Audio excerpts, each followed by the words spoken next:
여러분 안녕하십니까? 이런 질문을 받았습니다. 외국에서 25위 프라임뱅크라는 은행에서 한국에 있는 리시버 회사, 그러니까 SBLC 투자를 받는 회사하고 그 계약을 다 했어요. 어그리먼트를 하고 이제 한국의 5대 큰 은행 중에 하나에 이제 받기로 이제 다 되었거든요. 그래서 외국의 그 프라임뱅크는 한 2천만 불 가까운 SBLC를 보냈다. 그 다음에 여기 한국은행은 체크하니까 아직 오지 않았다고 이야기를 하다가 그 다음에 저에게 이제 물어오기에 내가 그러면 코레스펜딩 뱅크의 문제냐 확인해 보라 하니까 또 은행에 물어보니까 은행에서 그 지점이죠. 지점에서 우리 은행은 트랜스퍼를 안 합니다. 그래서 받지를 못한다. 이런 대답을 들었다고 이제 문의를 해왔어요.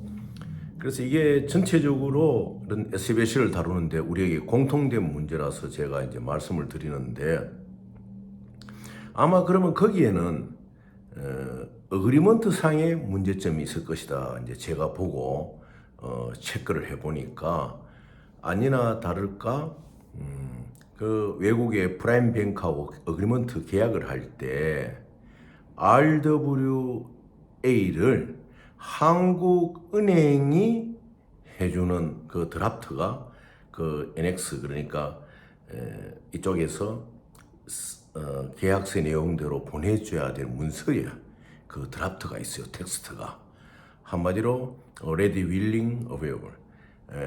그러니까 우리는 뭐 이런 내용으로 준비가 돼 있다.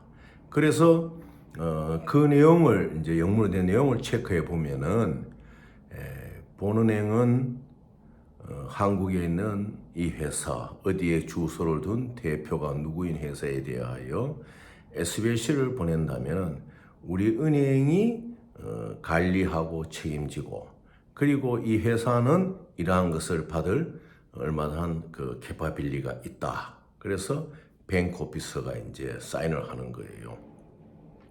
이게 바로 이제 무엇이냐? 보내는 은행의 크레딧을 가지고 보내는 것이 아니고 받는 은행에서 수신 회사의 크레딧을 보증을 해주는 거예요. 일종의 은행 보증서를 받는 거예요. 우리가 이제 대출을 받을 때 담보물을 넣듯이 은행이 보증서를 담보로 외국에 있는 프라임뱅크에 줘가지고 프라임뱅크가 그 은행의 보증서를 보고 프라이드의 어플리케이션에 따라서 SBLC를 보내주는 거예요. 제가 누차 말씀드린 바로 리드니스예요. 이게 우리가 이러한 거래 행위에 대해서 모든 것을 알고 있고 문제가 있으면은 수신 은행이 책임지겠다는 은행의 보증서인 거예요. 그런데 이게 영문으로 표기되면은 우리나라의 그 사람들이 영어를 잘하지만은 그래도 그냥 사전 의미로 보면 이거는 이제 그냥 단순한 거 아니냐. 내가 LC가 오면은 은행에서 받아주겠다. 또 받으면은 또 코렉션 또 해주고 하니까 관리해주겠다 이 말 아니냐. 이제 그게 아니에요. 은행의 개런티를 받아내는 문장이에요. 그래서 프라임뱅크에서는 보내지를 못하는 것이죠. 그러면 프로바이더가 보냈다 하는 것은 처음부터 프로바이더는 한국이 RWA, 리시버 은행에서 RWA를 안 해준다는 것은 전 세계의 이런 파이낸싱 프로바이더는 압니다. 그 뱅크 인스트루먼트 프로바이더 뭐라냐, BPU, 뱅크 페이먼트 언더테이킹이나 리드니스를 안 해주는 거 다 알아요. 아는데 이제 외국의 프라임뱅크의 이 프로바이더는 아주 이제 초보적인 분이죠. 초보적인 분이거나 아주 능숙해가지고 분명히 이것이 못 올 것이라는 걸 예측을 하고 그런 어그리먼트를 하고 비합법적인 영역으로 안 들어가죠. 그렇게 되면 이제 여러분들이 그 어그리먼트를 하기 위해서는 비용들이 안 있습니다. 그걸 하려면 외국에 또 날라가가지고 좋은 호텔에 있으면서 몇 번이나 미팅도 하고 접대도 하고 경비가 만만찮거든요. 그래서 이제 그런 경비를 이제 헛되이 보내는 경우가 있다. 그래서 항상 외국과의 계약 시에는 그 어그리먼트에 붙어 있는 일종의 해줘야 할 텍스트가 무엇이 안엑스에 다 나와 있고 안엑스 A 1, 2, 3 해가 다 나와 있거든요. 그걸 철저하게 이제 체크를 해야 돼요. 그래서 이 뱅크 인스트루먼트를 받아보지 못한 회사는 이제 그 프로바이더의 말만 듣는 거죠. 이슝 뱅크에서 보냈다. 그러면 그 받는 은행에 가가지고 뭐 친분 관계가 있다고 해서 되는 것도 아니거든요. 은행은 분명히 스위트 카피를 받은 것은 여러분들이 내주게 돼 있어요. 그 내주는 피를 받지 않습니까? 많게는 뭐 3만 원, 적게는 2만 원까지 이렇게 하고. 그러니까 얼마든지 이것은 은행의 뱅킹 룰에 따라서 합법적으로 진행이 되는 것인데 계약의 초창기에 어그리먼트를 잘못 봄으로 인해 가지고 이러한 큰 손실을 본다. 그 마찬가지예요.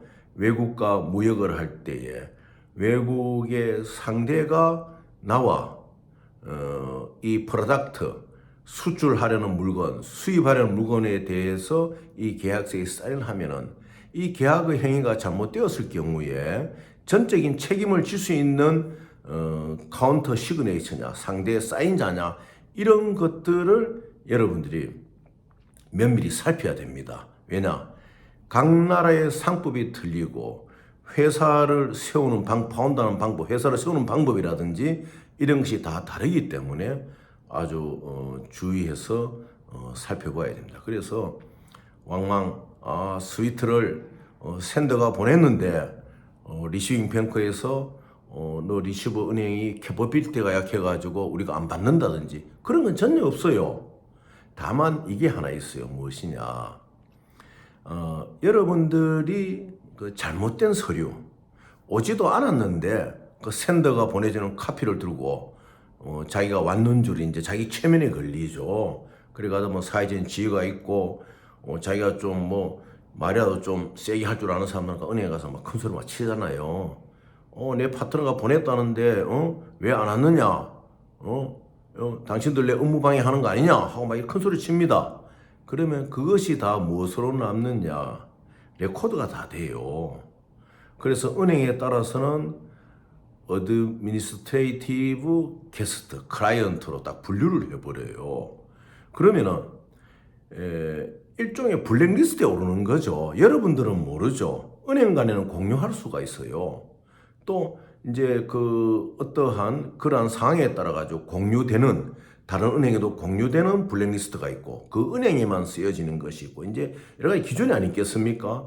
그러면 여러분들에게 앞으로 어떠한 SBS에 올 경우에 의논을 하러 가면은 한 달이나 2달 정도는 우리는 이거 취급 못 합니다.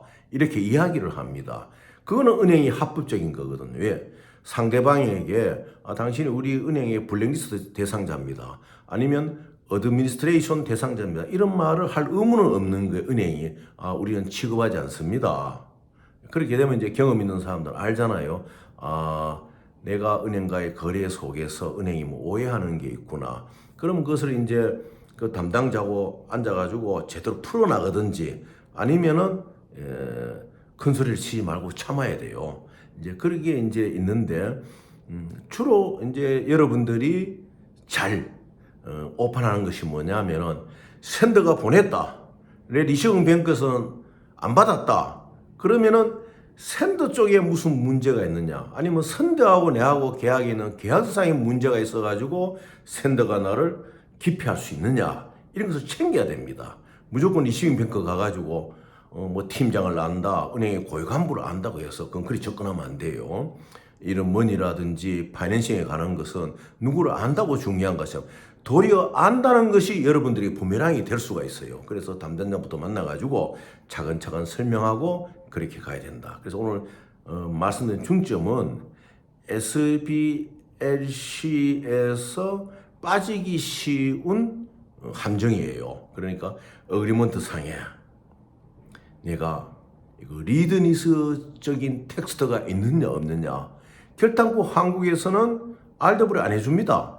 RW를 한국에는 은행이 여러분에게 해줄 경우 같으면 여러분들 한국에서 여기서 뭐 0.75% 정도 내더라도 큰 회사들 아주 콜레스테롤이 좋은 회사 0.15% 내고 0.75% 내더라도 한국에서 LC를 끊지요. 안 그렇습니까? 다 배기 안에 들어가니까. 그래서 여러분들이 어그리먼트를 항상 잘 살펴봐야 된다. 그리고 사인에 난 바로 뒤에 있는 어그리먼트 상에 상호간에 서로 책임지고 사인해서 보내야 될 그 텍스트, 안엑스 같은 것도 잘 검토하셔가지고 이러한 실수가 없도록 하고 또 경비의 손실 이런 걸 막으셔야 됩니다.